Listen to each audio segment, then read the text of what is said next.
எல்லாருக்கும் good morning. First வந்து இன்னைக்கு எஸ்ஓ கிளியர் பண்ணியிருக்க எல்லாருக்குமே என்னோட கங்க்ராச்சுலேஷன்ஸ். இந்த டைமில் வந்து நான் ஃபஸ்ட்டு யாரை மென்ஷன் பண்ணிருந்தேன்னா என்னோட ஃப்ரெண்ட்ஸை தான். ஏன்னா எனக்கு நான் ஃபைனல் இயர் படிக்கிறப்போ ஏஎஃப்னு ஒரு ஜாப் இருக்குது, உன்னால் அதை படிக்க முடியும் அப்படின்னு சொல்லிட்டு வந்து எனக்கு சொன்னதே என்னோட ஃப்ரெண்டு தான். இன்றைக்கி லாஸ்ட் சீட்டில் உட்காந்துட்டு என்ன இப்பயும் வீடியோ எடுத்துகிட்டு இருக்கான். அவனுக்கு நான் ஸ்டேஜில் கூப்பிட விரும்புகிறேன். சக்தி அவர்களின் நண்பரை மேடைக்கு வரும்படி அன்புடன் கேட்டுக்கொள்கிறோம். அப்புறம் சஜன் இன்னொரு ஃப்ரெண்டு இருக்கான், அவனையும் ஸ்டேஜுக்கு வர சொல்கிறேன்.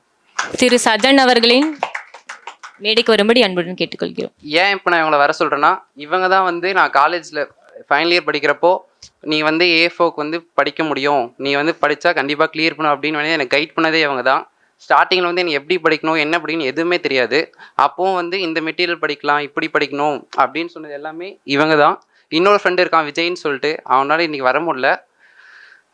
நெக்ஸ்ட்டு வந்து இங்கே நான் மென்ஷன் பண்ண விரும்புறது என்னோடய பேரண்ட்ஸ் தான். ஏன்னா அவங்க தான் இங்கே நான் இன்றைக்கி நிற்கிறேன்னா அதுக்கு ரீசன் வந்து அவங்க மட்டும்தான். ஏன் நான் அவங்கள சொல்கிறேன்னா, இது என்னோடய செகண்ட் அட்டெம்ப்ட் தான்.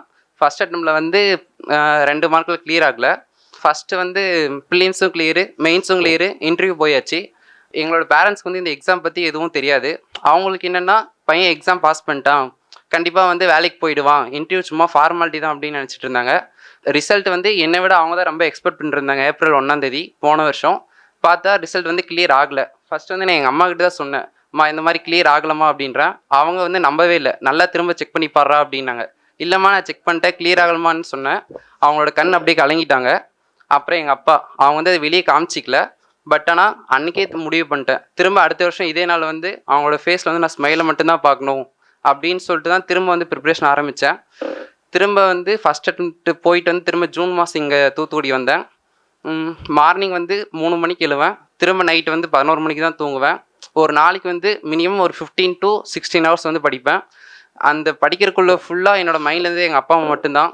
ஏன்னா வந்து திரும்ப அந்த ஏப்ரல் 1 ரிசல்ட் அன்றைக்கி வந்து அவங்க ஃபேஸில் அந்த ஸ்மைலை பார்க்கணுன்றது மட்டும் தான் என் மைண்டில் ஓடிட்டு இருந்தது. அப்புறம் இன்னொன்று வந்து நான் எங்கள் அப்பா அம்மா பற்றி மென்ஷன் பண்ணோம். என்னென்னா, நான் ஸ்கூல் படிக்கிறப்பவும் சரி காலேஜ் படிக்கிறப்பவும் சரி அந்த ஃபீஸ் வந்து கரெக்டான டைம் வந்து கட்ட முடியாது. ஒரு 1 வீக் இல்லைனா ஒரு 10 days கழிச்சு தான் அவங்க வந்து கட்டுவாங்க.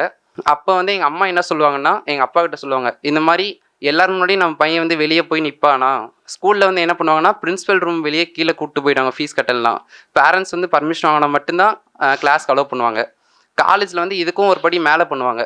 என்ன பண்ணுவாங்கன்னா, ஃபீஸ் கட்டலாம் ஹாஸ்டல் மெஸ்ஸில் சாப்பாடு போட மாட்டாங்க, வீட்டுக்கு அனுப்பிச்சி விட்ருவாங்க, ஹாஸ்டல்லே அலோவ் பண்ண மாட்டாங்க. அந்த மாதிரி நான் ஒரு 2-3 டைம் வீட்டுக்கே கூட போயிருக்கேன். அப்போலாம் நான் வீட்டுக்கு வரேன்னு சொன்னால் எங்கள் அப்பா வந்து நீ அங்கேயே இரு, நான் வந்து எப்படியாச்சும் நான் யார்கிட்டயே கடை வாங்கியாச்சும் காசு கட்டுறேன் அப்படின்வாரு. எங்கள் அம்மா வந்து ஒரு டைம் நான் இப்போ இந்தியன் பேங்க்கில் கிளியர் பண்ணியிருக்கேன், அதே இந்தியன் பேங்க்கில் இன்னுமே நகை அடகு வச்சு கட்டின நகை வந்து இன்னுமே இந்த இந்தியன் பேங்க்கில் தான் இருக்குது. அந்த டைம்லாம் நான் வந்து யார் முன்னாடியும் அசிங்கப்பட்டுறக்கூடாது, அவமானப்பட்டுறக்கூடாதுன்ட்டு எங்கள் பேரண்ட்ஸ் வந்து என்னை படிக்க வச்சாங்க. இன்றைக்கி எல்லாரும் முன்னாடியும் அவங்கள நான் பெரும்படுத்தி பார்க்கணுன்னு ஆசைப்பட்டேன், இன்றைக்கி பண்ணிட்டேன். இன்னொன்று என்னென்னா, ரிசல்ட் வந்ததுலேருந்து இன்றைக்கி வரைக்கும் எங்கள் அப்பா அம்மா வந்து எல்லாத்தையும் என் பையன் வந்து பாஸ் பண்ணிட்டான். அதே மாதிரி எங்கள் ரிலேட்டிவ்லேயும் நான் தான் ஃபஸ்ட்டு கவர்மெண்ட் ஜாப் போயிருக்கேன், எங்கள் ஊர்லேயும் நான் தான் ஃபஸ்ட்டு கவர்மெண்ட் ஜாப் போயிருக்கேன். அது எல்லாமே இன்னும் உங்களுக்கு ஒரு பெரிய பெருமை தான். இன்னொரு என் ஃப்ரெண்டு வந்து நான் மென்ஷன் பண்ணி ஆகணும். எல்லாரோட லைஃப்லையுமே வந்து ஒரு ஃப்ரெண்டு வந்து கான்ஸ்டண்ட்டாக அவங்க கூட இருப்பாங்க, அவங்களோட சக்ஸஸ்லேயும் கூட இருப்பாங்க, ஃபெயிலியர்லேயும் கூட இருப்பாங்க. நான் ஃபஸ்ட் அட்டெம்ப்ட் அப்போ வந்து ப்ரிலிம்ஸ் பாஸ் பண்ணக்குள்ளேயே எனக்கு ஒரு காலேஜ் ஃப்ரெண்டு ஒரு 10-15 பேர் எனக்கு கால் பண்ணி விஷ் பண்ணியிருப்பாங்க. மெயின்ஸ் கிளியர் பண்ணப்போ ஒரு 10 ஃப்ரெண்ட்ஸ்க்கு மேலே விஷ் பண்ணாங்க. பட் ஆனால் ஓவரால் நான் கிளியர் பண்ணதப்போ ஒரு ஃப்ரெண்டு கூட எனக்கு கால் பண்ணி விஷ் பண்ண கிடையாது. அன்றைக்கி என் கூட இருந்த ஒரே ஃப்ரெண்டு தான் இன்றைக்கி என் சக்ஸஸ்லேயே வந்து இங்கே கூட இருக்கான். அவனை இங்கே நான் ஸ்டேஜுக்கு வர சொல்கிறேன். அவன் பேர் தமிழினியன், SBPO கிளியர் பண்ணியிருக்கான். அவனும் இங்கே ஸ்டேஜுக்கு வர சொல்கிறான். திரு தம்பையன் அவர்களை மேடைக்கு வரும்படி அன்புடன் கேட்டுக்கொள்கிறோம். தென் வந்து ஃப்யூச்சர் ஆஸ்பிரண்ட்டுக்கு நான் ஒன்று தான் சொல்ல விரும்புகிறேன். அது என்னென்னா, நம்ம சுரேஷ் புக்கில் இருக்க ஒரு குவைட்ஸ் தான், your best teacher is your last mistake அப்படின்னு சொல்லுவாங்க. என்னென்னா, நான் ஃபஸ்ட் அட்டெம்ப்ட் அப்போ எனக்கு எந்த கைடன்ஸும் இல்லை, அதனால் ப்ரிலிம்ஸ் எப்படி படிக்கணும், மெயின்ஸ் எப்படி படிக்கணும் எதுவுமே தெரியாது. செகண்ட் அட்டெம்ப்ட் வந்து நம்ம எப்படி படித்தா கிளியர் பண்ணலான்னு சொல்லிட்டு ஒரு கிளாரிட்டி வந்துச்சு. அதே மாதிரி அந்த மிஸ்டேக்லாம் வந்து கரெக்ட் பண்ணிக்கிட்டேன். போன டைம் விட ப்ரிலிம்ஸ்லேயும் மார்க் அதிகம், போன டைம் வந்து மெயின்ஸில் வந்து ஒரு 2 மார்க் கம்மியானதுனால கிளியர் ஆகலை. இந்த டைம் வந்து ஓவராலில் கட் ஆஃப்லேருந்து 10 மார்க் அதிகமாகிட்டு ஜென்ரலில் கிளியர் பண்ணியிருக்கேன். அதனால் உங்களோட மிஸ்டேக்கை கரெக்ட் பண்ணிக்கோங்க, தென் வந்து சக்ஸஸ் உங்களுக்கு தானாக வரும். தென் லாஸ்ட்டாக வந்து தேங்க்ஸ் சொல்கிறது வந்து சுரேஷ் IAS அகாடமிக்கு. ஏன்னா நான் லாஸ்ட் இயர் வந்து கிளாஸ் பேட்ச் ஜாயின் பண்ணேன் AFOக்கு. அப்புறம் வந்து இன்டர்வியூ கைடன்ஸ் இருந்தது. அப்புறம் பேனலில் வந்து ராஜா சார் தான் வந்து நான் ஒரு 5 மார்க் இன்டர்வியூ அட்டன் பண்ணியிருப்பேன். 5 டைம் வந்து அவர் தான் இருந்தார். ஒவ்வொரு டைம் பண்ணுற மிஸ்டேக் வந்து கரெக்டாக ஸ்பெசிஃபை பண்ணி அடுத்த டைம் சொல்லிக்கிட்டே இருப்பார். அது ரொம்ப ஹெல்ப்ஃபுல்லாக இருந்தது. தென் தேங்க்யூ.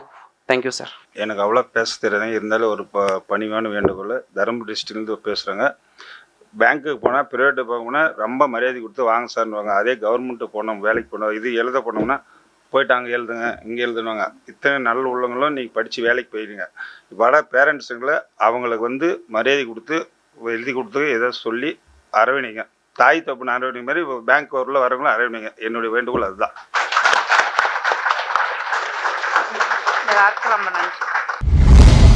சுரேஷ் IAS அகாடமி, வெற்றியின் முகவரி.